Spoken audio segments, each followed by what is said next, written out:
Second কাজ, আমি dubbing এ যখন ডাবিং করেছি আর দেখেছি সিনেমা, তখনই আমার কাছে মনে হয়েছে ইয়েস, কি বানালো। এবং তাণ্ডব কিন্তু অসম্ভব পরিশ্রমের একটা সিনেমা।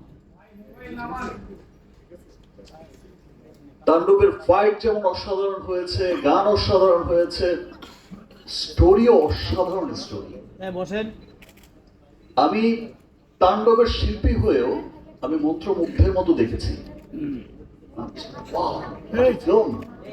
দেখেই মনে হয়েছে কি চমৎকার সিনেমা। তাণ্ডবের এন্টায়ার টিম, তাণ্ডবের director Raihan Rafi, script writer Adnan সামনে বসা, আমাদের ডিওপি তাসিন, এবং এই যে আমার টিমও এখানে বসা, এই যে কস্টিউম, এই চমৎকার চমৎকার কস্টিউম করেছে সান, আমার মেকআপ তারেক। তো এন্টায়ার টিম তাণ্ডবের এত পরিশ্রম করে কাজ করেছে এবং মন দিয়ে কাজ করেছে, এবং তাণ্ডবে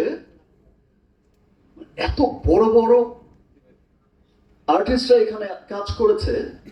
আমার নিজেরই মাঝে মাঝে আমি কি ঠিক করছি, রাফি ঠিক আছে তো, আমার কার কথা বলবো তাণ্ডবে?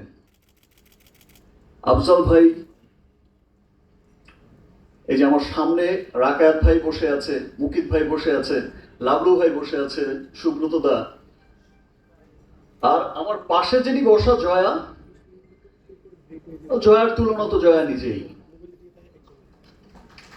কি অসাধারণ অ্যাক্টিং করেছে।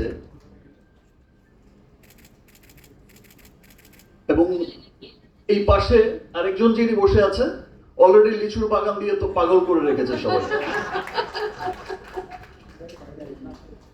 তো আর সত্যি বলছি, যেটা রাফি অসাধারণ একটা সিনেমা বানিয়েছে, এটা আজকে আমি বলে গেলাম, দুদিন পরেই তো সিনেমাটা মুক্তি পাবে, সবাই দেখবে। আমার বিশ্বাস যে প্রত্যেকটা মানুষ সিনেমা দেখে বলবে, যেটা আফজাল ভাই বললো, যেটা আমাদের দেশের সিনেমা, খুব আনন্দ নিয়ে, খুব প্রাউড করেই বলবে যে এটা আমাদের সিনেমা। দ্যাট মিনস আমাদের সিনেমা যে কত দূর এগোচ্ছে।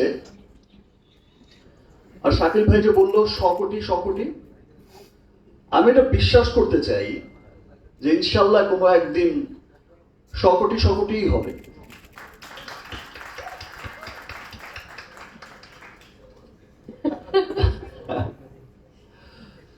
তো এবং আমার মনে হয় না যে খুব বেশি